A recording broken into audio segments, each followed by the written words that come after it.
Coach, a few days in now. I guess how would you just evaluate how you guys are doing so far? We're getting better. We got a long way to go, but I love the energy, the enthusiasm. The guys want to learn. They're buying into the fundamentals. But it's been good. It's been good. I've been pleased where we are so far, just taking it one day at a time. What's kind of been the best thing you've seen so far, and what do you think still needs some work? Obviously, a lot of time still.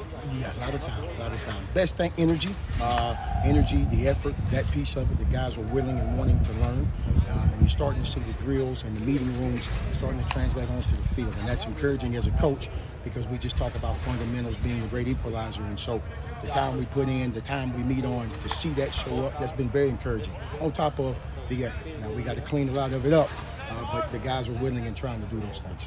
Obviously some guys back from last year, some playmakers, but who's kind of stood out to you maybe aside from those guys that maybe need to take a step up this year? Yeah, and honestly, for me, I believe in strength in numbers. So you're only as good as your depth. The way we want to play up front, you got to have a bunch of guys that have earned the right to play, and so that's really my approach to it. But to answer your question, we've got some guys. We got the older group, the guys you guys probably already know, but a guy like Jarquez Evans, who's just a freshman really, but he's been doing a really good job starting from the spring. We brought 2 transfers in here, and Broderick Martin, and we also brought Mike Allen, who's done a really good job in bringing an extra piece. And then the guys that have been here, a guy like LaShawn Terrell, who's coming off an injury, is starting to get back into his rhythm. He's an explosive guy with a skill set that we can use. So he's another guy. Pierce Ship is another one that's kind of coming along as well too. So Marcus Bragg, the group. I think I like them all right now. Okay. And, of course, the guys coming back. I'll start off with Dangelo. Obviously, he's got a big target on his back. I know when we talked, back in the spring, you said he wanted to put on some weight, and that's kind of, part of what he wanted to do to get back, get a little bit tougher, stronger, and, really assert himself kind of like he did in 2019, I guess.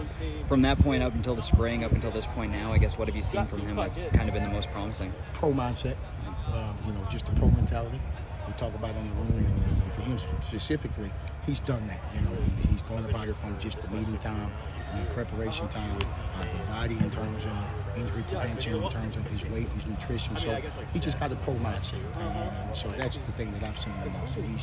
He's getting where he needs to be. In terms of on the field stuff with Dangelo, I guess what does he need to do to kind of take that next step, in terms of his skill set and stuff like that? Yeah, and Dangelo would tell you this, and this is who he is as a person, at his core, is keep working.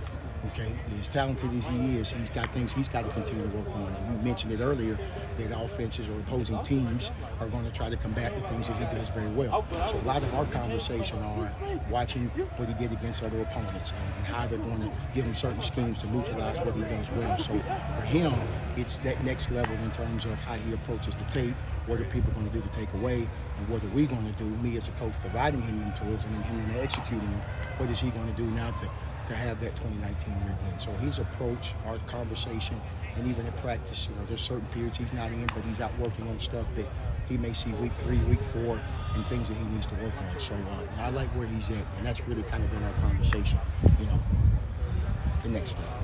The other guy out there with him at that position, Juan. Don't forget about Juan. He's been playing games, however many consecutive games, been Mr. Reliable for you guys, it seems, in terms of that. But, what has he kind of been focused on this offseason, and what's it going to take to, have a even more productive year again this year? Sure. Pro mindset, pro mentality.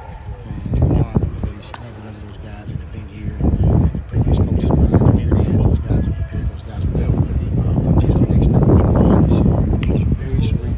He knows the defense, honestly, probably better than I do. He lines us all up. Juwan, and what I've challenged him is to now, go out there and make the plays and go out there and pull the trigger. And so you start to see him get into his own a little bit, not be so worried about grading out 100% on his technique, but the production's starting to come. So he's freed himself up mentally more than anything. So, but I've been very, very impressed with Juwan. He's changed his body, he works, he does all the things that he's always done. But now I think the emphasis on, now let's go make the plays. Okay, it's not just okay to be in the right position. Let's go make plays. And so that's kind of been his approach. That's been my conversation with him. So I like where he's been. Them two right now give us a chance. I don't know what the other guys behind for sure. At the tackle spot, obviously you lose a big piece in Ricky to transfer. Bring back Jeremy. He's been here for however long he's been here now. It seems like forever. All the time. But I call him old man. He's been here a long time, but I'm thankful he's still here one more year now. We love JD. And I've probably been most pleased with him in terms of the D tackle because when I got the whole group, he's a veteran and he's been coached by a former really good coach. And there are a couple of things that I wanted to tweak. He didn't flinch, he didn't ask, and he's just been working. So his attitude, he's always been the leader. He's always been the juice guy. But now we're starting to get the fundamental piece. So that's where it becomes satisfying as a coach that God has played so much ball and been very productive. Here are a couple of things I'm going to do to tweak here, hopefully make it better. Okay, and he flinched. So I've been very pleased with him, man. He's kind of our lifeline. He really is. And it sounded like on Tuesday, whenever media day was, I think it was Tuesday, I asked Coach Crum about, kind of filling that role with Ricky leaving. It seems like it kind of fired the guys up, maybe created a little bit of competition there. I guess, how much have you seen that play out? Yeah, absolutely, we have. I mean, it's there. And I got to say, strength in numbers. I mean, especially that D tackle spot. You really have to have depth. I mean, it's a long season. The way we want to play, the physicality, you got to have guys there. And so, yeah, of course, what could be seen as an open spot available. I mean, it's only making a competition. And I tell them all the time, we don't have any starters. My opinion is, if you're on that bus, you need to be prepared like you're a starter. It's strength in numbers. So, but for sure, we got open spots everywhere, and it's very competitive at that D tackle spot for sure.